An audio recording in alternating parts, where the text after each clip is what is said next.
Hello viewers, আসসালামু আলাইকুম। আমি একটু মজার রেসিপি নিয়ে হাজির হলাম। আজকে আমার রেসিপিটির নাম হচ্ছে রসুন দিয়ে পেঁয়াজ কুচি দিয়ে তিত করলা ভাজি। তো প্রথমে আমি একটি প্যানে তেল গরম করে নিয়ে রসুনগুলো দিয়ে দিলাম।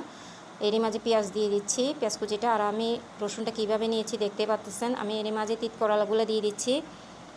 তো এটা কিন্তু আরেকটা নতুন রেসিপি। আমি আগেও অনেক তিত করলার রেসিপি দিয়েছি, যেগুলো আমার পেজে আছে। তো আমি স্বাদ মতো লবণ দিলাম, কাঁচামরিচ ভেঙে দিলাম, সামান্য পরিমাণ হলুদের গুঁড়া দিব। আর এইভাবে কিন্তু ভাজি করলে খেতে খুবই ভালো লাগে গরম ভাতের সাথে। আর এরকম ভাজি থাকলে ছোটো বড়ো সবাই পছন্দ করে থাকে।